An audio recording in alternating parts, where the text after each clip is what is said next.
In Hello and welcome to History at Night. Outside an isolated cabin on the northern border, a fierce blizzard howls, but inside, Chicago paleoclimatologist Dr. Thomas sits safely beside a crackling fire. He traces the faded pages of an old journal, pondering the chilling mystery of Roanoke, our famous lost colony. Yet long before that American tragedy, a much grander European civilization simply vanished into the suffocating ice of Greenland. Tonight, we will uncover a silent disappearance that left behind no trace of violence, only an echoing, frozen enigma. When we close our eyes and conjure the timeless image of northern sea rovers, Hollywood paints a dramatic picture of roaring beasts charging through smoke with blood-soaked axes. We picture savage raiders descending upon helpless coastal shores, leaving nothing behind in their wake but scorched earth and terror echoing across dark fjords. Yet beneath layers of cinematic exaggeration and theatrical folklore, history whispers a vastly different and far more compelling tale today.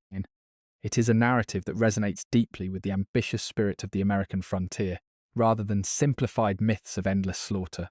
This unexpected parallel reveals a forgotten truth about human resilience across harsh and unforgiving landscapes.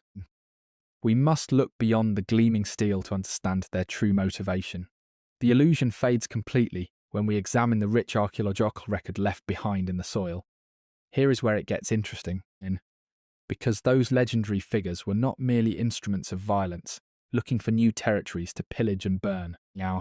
Beneath heavy woolen cloaks and weather-beaten faces beat the stubborn hearts of agricultural pioneers who mirrored resilient settlers crossing sweeping American plains. They carried with them far more than iron swords and gleaming metal shields. They packed wooden ploughs, heavy sacks of barley seeds, and vulnerable livestock requiring constant care through bitter northern gales. Their expedition was an act of profound faith in the earth, driven by the desire to plant roots and establish lasting legacies. Every individual on those logging ships held a secret dream of peaceful prosperity. They were seekers of green pastures rather than architects of ruin. Picture a typical homestead family stepping cautiously onto frost-bitten northern shores, their eyes wide with a mixture of desperate hope and quiet apprehension.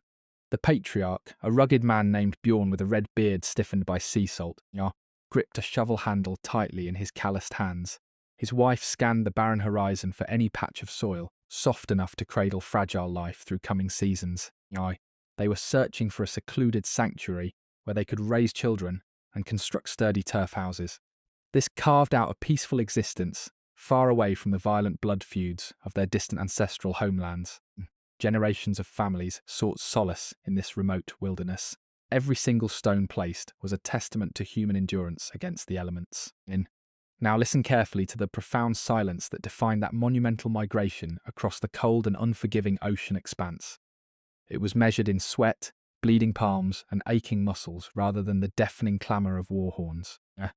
Their daily existence was a grueling choreography of survival, leaving virtually no room for legendary conquests.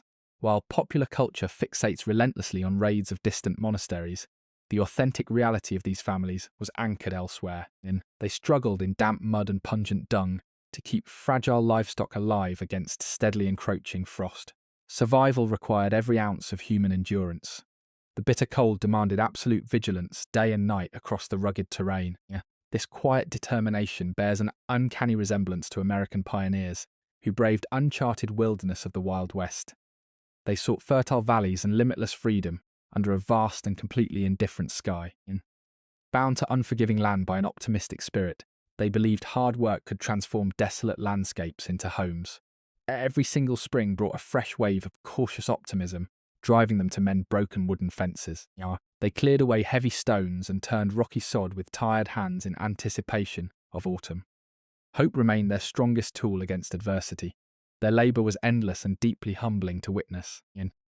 But the real secret of their epic journey lies in their psychological need for permanence and social order. They brought across dangerous seas ancient laws, democratic assemblies, and the complex social fabric of their villages. Their ultimate ambition was never to conquer the wider world, but rather to tame a small corner. They bound themselves to soil with fierce loyalty, knowing they had nowhere else to turn when fortunes failed. Community bonds sustained them through the darkest nights of winter. Unity was their greatest shield against encroaching despair, as we carefully strip away cinematic armour and theatrical myths. we uncover ordinary human beings driven by fundamental dreams. They were ordinary farmers, devoted mothers, imaginative dreamers, and stubborn builders, facing terrifying unknown with remarkable grace. Their story in those remote lands began not with a triumphant war cry echoing across fjords. Instead, it started with the quiet turning of damp earth and prayerful planting of a fragile seed. Their legacy endures in the silent stones left behind, and history remembers their quiet harvest far better than their fleeting battles.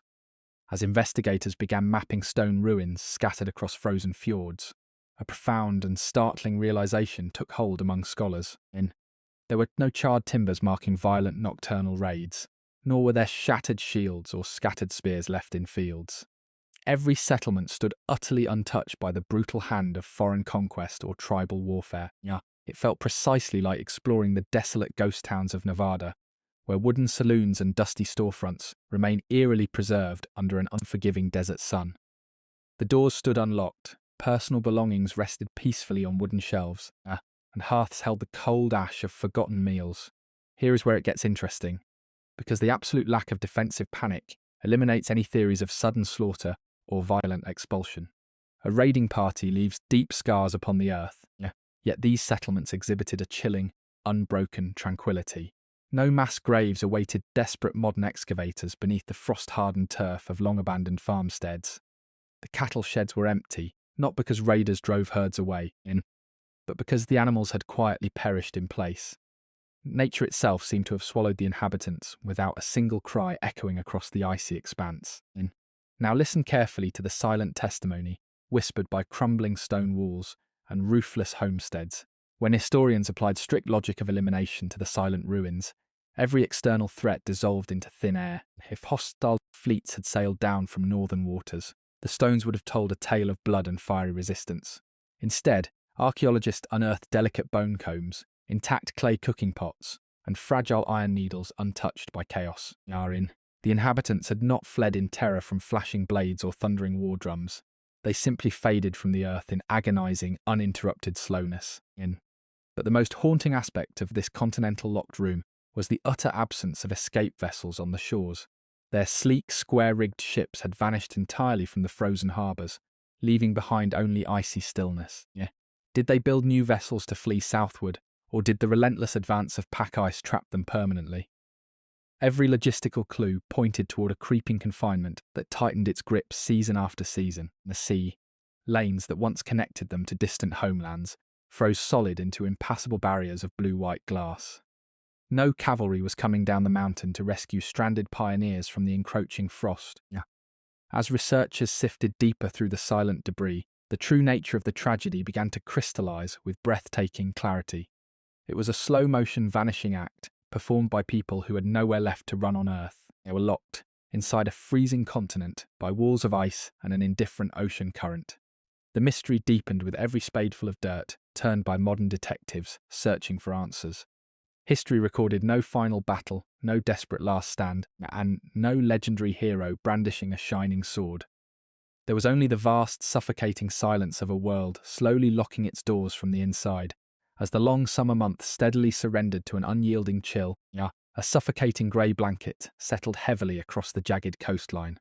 The invisible enemy advancing upon the remote settlements carried neither swords nor banners, manifesting instead as an insidious drop in atmospheric temperature. Month by month, the biting northern frost carved deeper into the frozen earth, tightening its glacial grip around vulnerable homesteads. It was the dawn of a silent climatic catastrophe that would slowly suffocate every spark of human enterprise in the region. Here is where it gets interesting, because the true antagonist was an overwhelming descent into the Little Ice Age.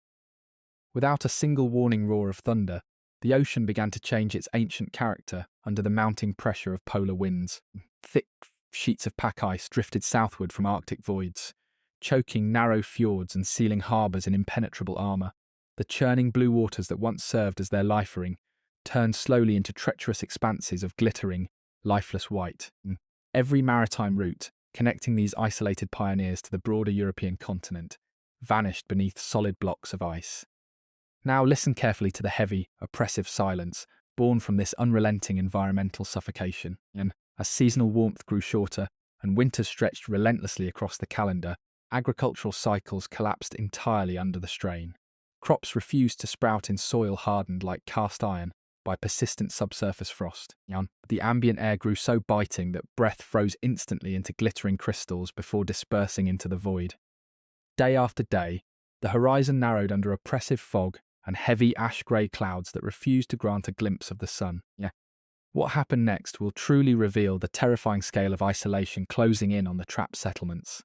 The great ocean highway that once welcomed trading cogs laden with timber and grain became a vast, impassable desert of frozen waves. No sails broke the distant horizon anymore, leaving only a vast expanse of jagged ice ridges stretching toward the freezing pole. Families watched the sealing lanes close one by one, as solid ice walls locked them away from human civilization entirely. Their lifeline to the outside world had been systematically severed by nature's quiet, methodical hand. Subtle shifts in weather patterns transformed familiar pastures into alien, windswept wastes where survival demanded an exhausting daily toll. Frost crept relentlessly up window panes, turning wooden interiors into freezing caverns dependent entirely on dwindling firewood supplies. Each passing storm deposited towering drifts of hard-packed snow against doorways, effectively sealing residents within their own stone-built shelters. The creeping dread felt by inhabitants was not born of sudden terror, but of an agonizing, drawn-out realization that winter would never end. As the gripping chill deepened into the marrow of the land, the very physics of daily existence shifted dramatically toward pure endurance. Water, buckets froze solid beside hearths that struggled vainly against drafts, whistling through shrinking timber frames. The livestock shivered intensely in drafty barns, consuming precious fodder reserves at an alarming rate, while productivity plummeted to zero. Every movement outside required heavy woolen layers that felt more like leaden armor than protection against the stinging gale. The relentless progression of frozen desolation pressed forward with terrifying mathematical precision across the entire northern frontier. Even the brightest hearth fires could only push the encroaching cold back by mere inches, leaving shadows to freeze in corners. They were skipping the vast, suffocating atmosphere of a world that was systematically turning its back on human warmth. Nature had laid down its final unyielding decree in transforming a once promising land into a magnificent frozen tomb. Amidst this widening sea of white, another human presence stirred quietly within the frozen fjords. The indigenous Inuit moved across the shifting ice with effortless grace, perfectly attuned to the harsh rhythm of the Arctic realm. They wore layered suits of warm seal skin and hunted marine mammals from nimble skin-covered kayaks gliding through freezing waters. Their entire existence was a masterclass in fluid adaptation, bending smoothly like resilient willow branches before the winter storm. They possessed the secret of survival, etched directly into the frozen landscape through countless generations of quiet endurance. Here is where it gets interesting, because observing them from stone homesteads stood Torstein, a weather-beaten farmer of 50 years. As the aging leader of the final generation, he frequently stood alone inside the shadowed perimeter of the parish church. His weary eyes gazed across the blinding white expanse toward distant flickering campfires belonging to the nomadic hunters. Those tiny points of light danced warmly against the gathering dusk, symbolizing an effortless mastery over a land that was slowly crushing his own people. Torstein watched them move with silent envy, wrestling with a profound dilemma that tugged deeply at his soul. Now listen carefully to the heavy contrast dividing two distinct worlds, sharing the same unforgiving hemisphere. While the indigenous inhabitants embraced the biting cold with customized Arctic gear and flexible survival strategies, the European settlers clung desperately to old customs. Torstein and his neighbours wore heavy, moisture-trapping woolen tunics that quickly froze solid the moment damp sweat met sub-zero air. They insisted on raising European cattle inside stone barns that demanded constant supplies of dried hay which refused to grow anymore. Their deep-rooted cultural identity formed an invisible cage far more rigid than any wall of ice. What happened next reveals the tragic friction born from unwavering adherence to ancestral traditions. Torstein attempted on several occasions to observe how the native hunters tracked elusive seals through breathing holes in the frozen ocean crust. Yet every instinct forged in green Scandinavian valleys rebelled against adopting foreign survival methods that felt entirely alien to his heritage. To abandon woolen garments and stone-built homesteads meant surrendering everything that defined them as proud children of European civilization. He chose instead to maintain the sacred illusion of order within his failing community. Watching the margins of daily life shrink steadily, every single evening brought the same quiet, agonizing choice as freezing darkness swallowed the jagged coastline whole. Torstein walked back into the draughty church hall, listening to the hollow whistling of polar winds sweeping across empty pastures. The distant campfire glow of the Inuit remained visible through narrow stone windows, serving as a constant reminder of alternative paths rejected out of pride. Aye, he knew deep inside his weary bones that the old ways were failing against the unstoppable advance of winter. Yet a profound spiritual stubbornness anchored his boots firmly to the frost-riven floorboards, refusing to let go of a dying dream. To truly understand the tragic fading of these northern settlements, one must look far past the physical frost and examine the invisible armour of human pride. When survival demanded absolute flexibility, the descendants of proud European kingdoms found themselves imprisoned by the very culture that had once defined their greatness. Every ancestral custom, every inherited tradition, functioned as a sacred boundary they dared not cross for fear of losing their very soul. They viewed themselves as beacons of light, shining at the razor edge of an untamed world, separating them permanently from the wild elements surrounding their isolated stone walls. To adopt the ways of the indigenous hunters would mean admitting defeat to a landscape they had vowed to conquer with plough, cattle, and parish church. Why would a proud people choose starvation and freezing over the simple adaptation of animal pelts? Here is where the true psychological tragedy unfolds, revealing a barrier far more formidable than any sheet of glacial pack ice. While the native inhabitants wrapped themselves in lightweight, windproof skins that trapped body heat effortlessly, the European settlers clung stubbornly to their heavy, moisture-absorbing wool. Their traditional tunics soaked up freezing drizzle and melting snow, turning into stiff shells of ice that sucked the remaining warmth straight from their shivering bones. Yet they persisted in weaving these inadequate fabrics month after month, viewing any departure from European attire as an unacceptable surrender of their noble identity and cultural heritage. This uncompromising devotion to the past extended far beyond clothing into the very heart of their agrarian enterprise, defying every logical law of Arctic survival. Despite the rapidly shortening growing seasons and soil hardened like cast iron by persistent subsurface frost, they insisted on maintaining fragile herds of European cattle that required massive quantities of stored winter fodder. Day after exhausting day, weary farmers laboured to harvest meagre patches of frostbitten grass, watching helplessly as their starving livestock wasted away to skin and bone inside drafty wooden barns. They poured their remaining physical energy into feeding creatures utterly unsuited for the sub-zero climate, refusing to slaughter them for meat until disease and bitter cold claimed them anyway. Their entire economic model stood as a towering monument to stubborn nostalgia, built upon the desperate, irrational hope that next year would miraculously bring back the gentle green pastures of their distant ancestral homelands across the treacherous sea. Behind this rigid adherence lay an agonizing psychological terror that weighed infinitely heavier than physical hunger or biting northern gales. To discard their old ways was to sever the invisible cord connecting them to cathedrals, kings, and communities thousands of miles across the turbulent ocean. Abandoning their farming heritage meant acknowledging that they were no longer civilized Europeans, but mere castaways swallowed whole by an indifferent and forgotten wilderness. Their culture was not merely a set of practical choices, but a fragile psychological fortress, shielding them from the terrifying abyss of total isolation. Every stone church built upon the frozen tundra stood as a stubborn, defiant declaration that they belonged to a grander empire, even as that distant empire forgot they ever existed. As the winter storms grew longer and the margins of daily existence narrowed toward absolute zero, this profound inflexibility became their quiet executioner. The silent tragedy of the settlement was not that they lacked the physical capacity to learn from those who had mastered the frozen realm, Yorin, but that they chose unwavering dignity over transformation. Every unresolved dilemma deepened the heavy shadow hanging over the stone homesteads, binding them inextricably to a sinking ship of tradition. They chose to freeze within the comforting embrace of their familiar customs, rather than live as strangers in a changed world. Their magnificent cultural heritage, preserved with such desperate devotion, ultimately became the very instrument of their quiet and sorrowful dissolution, leaving behind only silent stones and fading memories. Far beyond the jagged coastal cliffs, the great maritime highway connecting these remote settlements to the broader European continent shrank day by day under the relentless expanse of polar frost.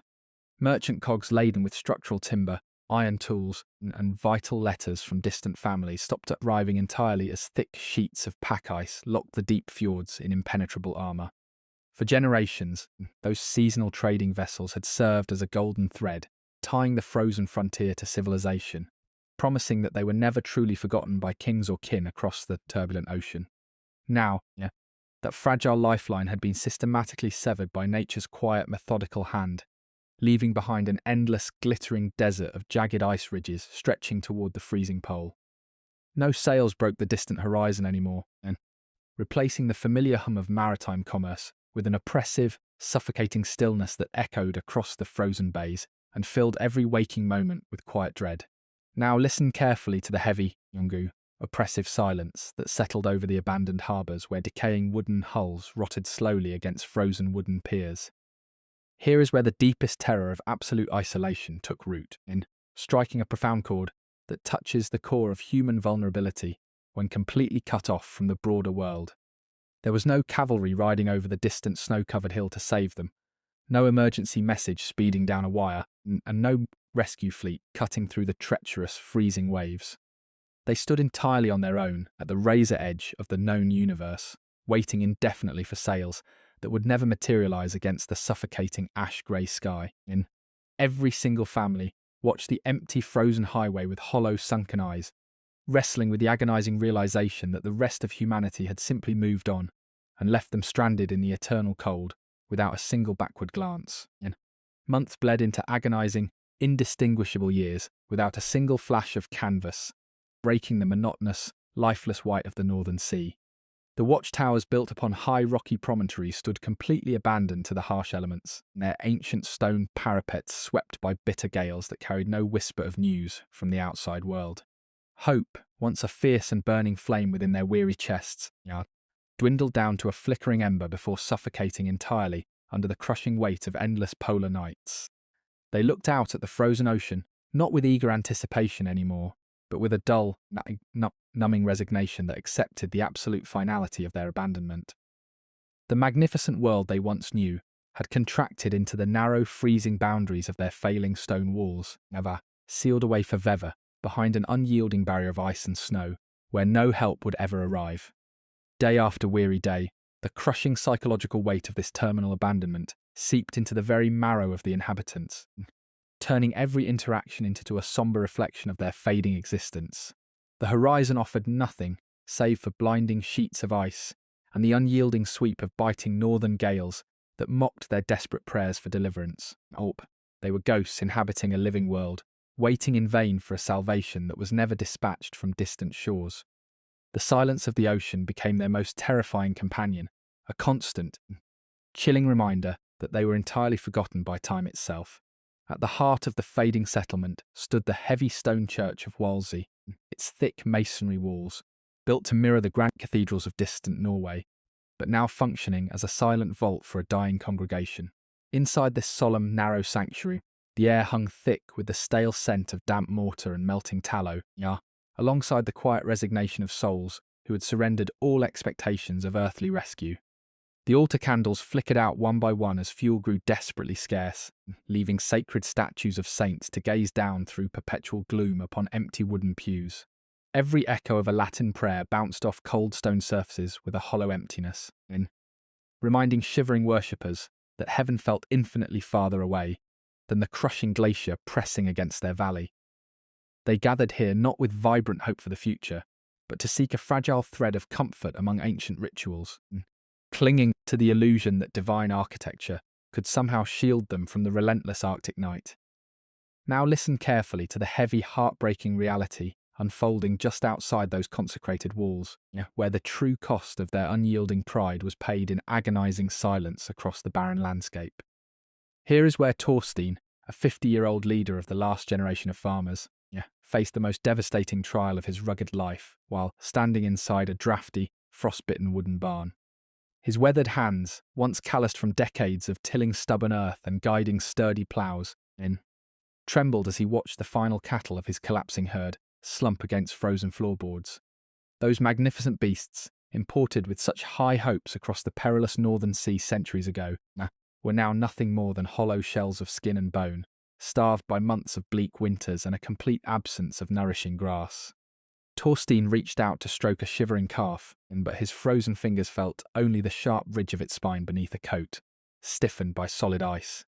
He had laboured from dawn until dusk every single day, harvesting meagre patches of bitter moss and carrying heavy buckets of ice-choked water in.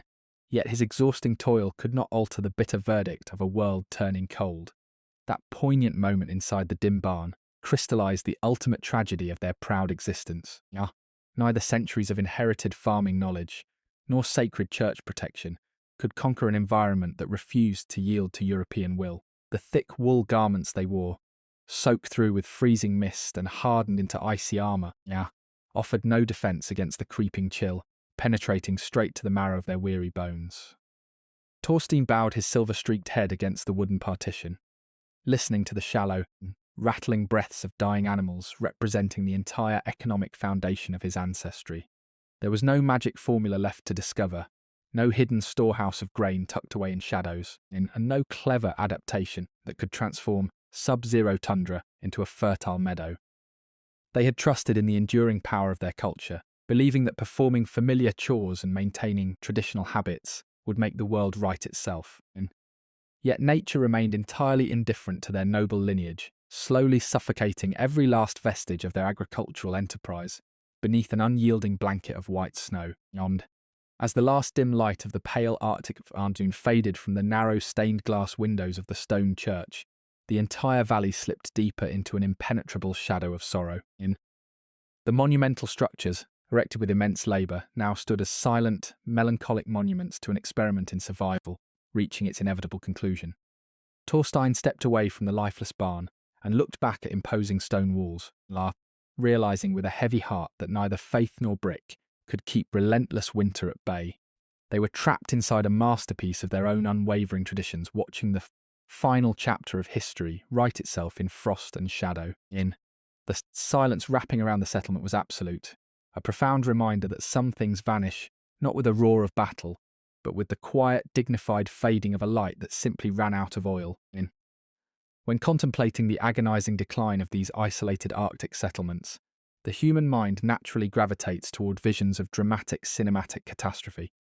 Given the crushing cold and the silent starvation slowly consuming the valley, history enthusiasts, raised on gripping frontier survival tales, instinctively picture a violent, desperate finale. We imagine a chaotic night of howling winter winds punctuated by terrified screams, shattered doors, and a savage struggle against the dark elements. It feels almost impossible that a proud society, built with such grand European ambitions, could vanish into the freezing mist without a final, earth-shattering clash of steel left in. Now listen carefully to the astonishing reality waiting within the dusty historical archives, because the actual written record completely shatters every expectation of a bloody collapse. Here is where the timeline pivots away from dramatic violence into something infinitely more quiet, unexpected, and profoundly surreal. Instead of a frantic final dispatch begging for rescue across the treacherous, ice-choked ocean, the very last trace left behind by these forgotten pioneers contains no hint of warfare. The final chapter of their existence was not written in blood or blazing ash, but in careful ink upon a weathered sheepskin parchment. Recorded precisely in the year 1408, that ultimate surviving document describes an event so startlingly ordinary that it feels surreal against the backdrop of a dying world. It was a formal marriage certificate issued within the heavy stone sanctuary of the Walsey Church, bearing witness to a peaceful union between two local residents.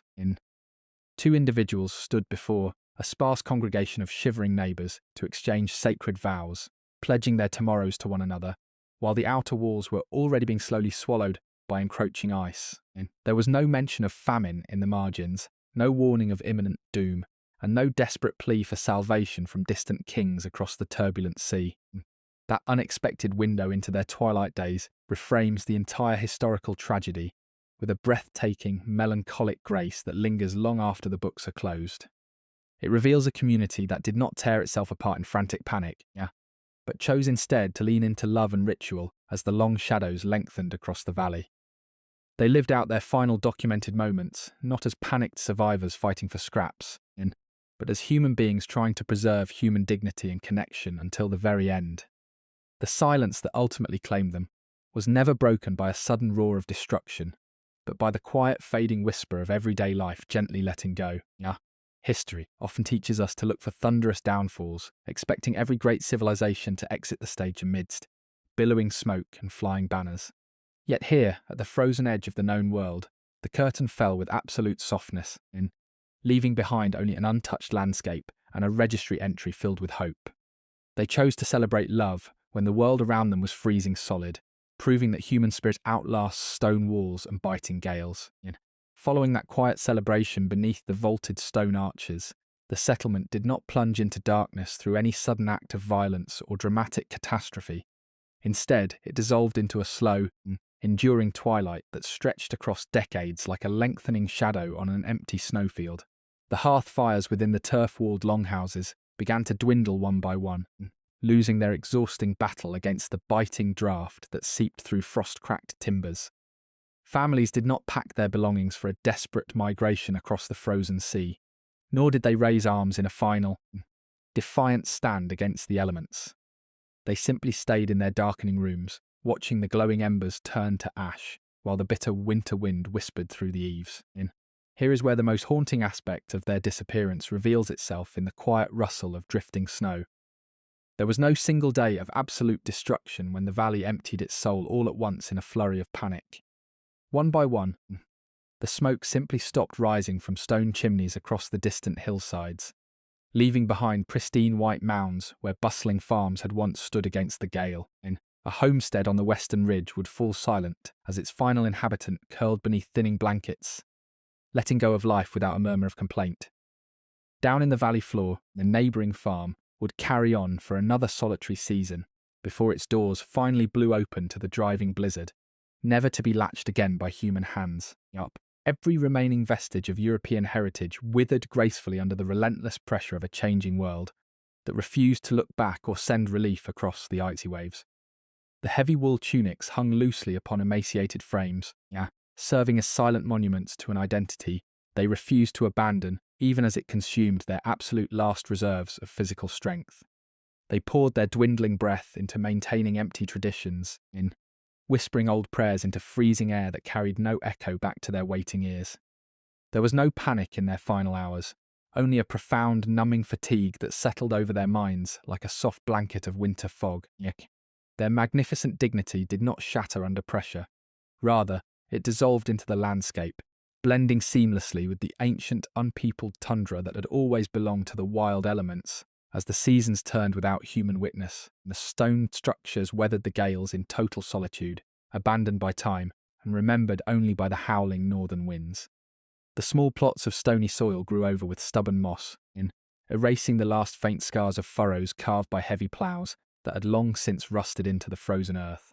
No traveller came down the valley to record the final heartbeat, and no passing ship dropped anchor to check on the silent, ice-locked harbours. The world they had dreamed of building at the very edge of the map simply drifted out of existence, fading away like a forgotten dream at daybreak, while the universe kept turning. The grand experiment of these northern pioneers drew to its close without fanfare, leaving behind an untamed wilderness that reclaimed its absolute dominion over stone and soil. Every doorway stood unlatched and welcoming to the elements, inviting the drifting snow to fill the empty rooms where generations had laughed, wept, and held fast to their distant royals' dreams. It was a vanishing act performed in slow motion, a deliberate retreat into the quiet pages of unwritten history, where the loudest sound was the gentle settling of frost upon cold stone. They chose to let the darkness take them in peace, wrapped in the comforting memory of distant kingdoms they had loved and left behind across the dark sea. When modern minds wander back through the frozen archives to examine the final days of these forgotten northern outposts, the instinct is always to hunt for a visible villain. We naturally search the pages of antiquity for a powerful rival empire, a fleet of marauding raiders, or a hostile indigenous force waiting in the Arctic night to deliver a fatal blow. It feels almost natural to project our modern cinematic expectations onto history, demanding a dramatic struggle where a proud society collapses beneath the weight of foreign steel and bloodthirsty blades. Yet the cold truth waiting at the heart of this mystery is far more intimate, sorrowful, and entirely devoid of any battlefield heroics. Here is where the real secret of their extinction cuts through the centuries with an unsettling, profound clarity. Their ultimate destroyer was never an invading army marching across the ice, nor was it a sudden stroke of supernatural bad luck sent from the heavens. The invisible enemy that quietly dismantled their entire civilization was born entirely from their own unyielding commitment to an identity they refused to alter under any circumstance. They stood surrounded by abundant Arctic resources and living examples of successful survival. Yet they deliberately chose the path of absolute, unbending resistance. To secure their physical survival in a world that was turning into a permanent freezer, they would have had to abandon everything that made them feel civilized in their own eyes. It meant stripping off the heavy European woolen tunics, discarding the failing cattle herds, and learning to harvest seals and whales from the freezing ocean currents, just like their neighbours. Yet taking those practical steps required a psychological surrender that felt far more terrifying to these proud pioneers than freezing silently in the dark. To change their way of life meant admitting that their grand medieval heritage had failed them, a confession their cultural pride simply could not endure. They chose to let the frost consume their bodies, rather than sacrifice the sacred symbols of their distant European homeland. Every church service, every imported custom, and every stubborn refusal to learn a new way of living became a link in the heavy chain that dragged them down. Their magnificent devotion to who they used to be turned into a quiet, beautiful poison that paralysed their capacity to pivot when nature changed the rules. No foreign army breached their stone settlement because the barriers sealing their fate were erected entirely within their own stubborn minds. They were not conquered by a rival civilization, but by the devastating silent weight of their own unyielding expectations. The fierce howling of the midnight blizzard against the cabin window slowly fades into a muffled hum as Dr. Thomas finally closes the heavy leather-bound dossier resting on his wooden desk. Outside the thick glass panes, the remote North American wilderness is blanketed in a deep, suffocating shroud of white, mirroring the desolate fjords of the medieval North he has spent the entire evening studying. Inside the warmly lit room, the amber glow of a single desk lamp casts long, gentle shadows that dance across stacked maps and scattered research notes. He leans back into his leather chair, letting out a soft sigh that carries the quiet weight of centuries across the silent room. Effectively bridging the vast gap between our modern era and the frozen past, it is dangerously easy for modern minds, sitting in climate-controlled comfort, to look back at those forgotten Arctic settlements with a sense of detached superiority. We study their long decline through the safety of advanced technology and global supply chains, whispering to ourselves that we would never be so foolishly rigid in the face of ecological collapse. Our towering glass skyscrapers, our sprawling digital grids, and our boundless scientific ambition foster a comforting illusion that humanity has finally outgrown the raw mercy of nature. We walk through our fast-paced urban lives, believing our digital ingenuity has placed us forever beyond the reach of historical tragedies, safely insulated from the fundamental vulnerabilities that tested our ancestors. Yet, as the wind rattles the cabin frame with a sudden, sharp intensity, a sobering question lingers in the quiet air of the room. Does our absolute reliance on modern technological supremacy blind us to the subtle warnings whispered by a rapidly changing environment just outside our doors? When the familiar rhythms of the natural world begin to shift beneath our feet, do we stubbornly cling to comfortable habits instead of listening to the signals of transformation? Are we truly any different from those medieval pioneers who chose the warmth of ancient identity over the cold necessity of biological adaptation when the world froze over? The flickering hearth fire pops quietly in the corner, offering a brief burst of warmth that highlights the fragile boundary between human shelter and the untamed wilderness. History rarely repeats itself with theatrical fanfare or sudden explosions. Instead, it tends to echo the quiet choices of societies that assumed their chosen way of life was permanent. Those Greenland farmers did not perish because they lacked intelligence, but because they possessed an overwhelming confidence in the eternal endurance of their cultural norms. They trusted their stone walls and their imported European traditions to shield them from a reality that was already slipping through their fingers like dry winter snow across an empty tundra. Dr. Thomas reaches out a steady hand and flips the switch of the desk lamp, plunging the small study into a peaceful velvet darkness illuminated only by the dying embers. The ghosts of the northern settlement slip back into the quiet Arctic night, leaving behind an open-ended challenge for anyone willing to listen to their silent story. We stand today at our own historic crossroads, tasked with choosing whether our modern pride will become our protective armour or our final anchor. The wind outside continues its steady march through the pines, carrying forward a timeless reminder that true wisdom lies not in refusing to change, but in having the courage to evolve before the twilight claims us all. As the fierce winter storm outside gradually subsides into a gentle whisper against the frozen glass panes, we are left standing alone in the profound, breathtaking silence that history reserves for its most deeply guarded secrets. Those lonely medieval outposts perched on the treacherous edge of the known world remind us once again that grand narratives often conclude not with a dramatic roar, but with a quiet, lingering sigh as the unforgiving elements reclaim what was temporarily borrowed from the wild northern wilderness. Every footprint left behind in the drifting snow tells a compelling story of human determination meeting its ultimate natural limit. The cold air carries a heavy sense of finality that lingers long after the hearth fire burns low. There is a strange, deeply comforting solace to be found within these forgotten chapters of our shared past, teaching us that even when once proud societies fade softly into the endless white frost, the lingering mystery of their quiet endurance continues to spark our collective imagination across the expanse of centuries. We do not need to possess every single factual answer to find a profound sense of peace in the narrative, because true enchantment lies preserved within the boundless, eternal wonder of the unknown itself, waiting patiently for curious minds. Could any other artifact of the past hold such enduring power over our thoughts as these silent ruins? The architecture of memory stands taller than any physical stone ever could. We watch as the dying embers in the stone hearth cast their final, flickering amber reflections across the dark room, mirroring the fragile, fleeting warmth that once kept those distant pioneers alive through the long, crushing grip of the Arctic night. History becomes a quiet mirror reflecting our hidden vulnerabilities, reminding us to cherish the fragile communities we build and the flexible spirit required to gracefully navigate a shifting world without losing our humanity along the way. These delicate echoes from the ice teach us invaluable lessons about resilience and grace under immense pressure.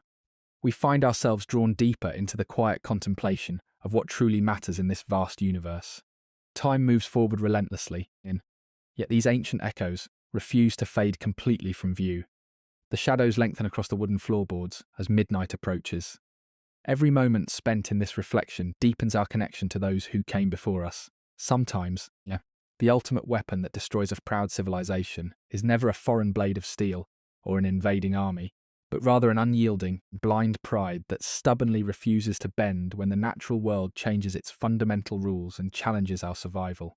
May this quiet, gentle reflection bring a deep sense of profound stillness to your weary mind as the late hours grow longer and the rest of the world slips into deep dreams.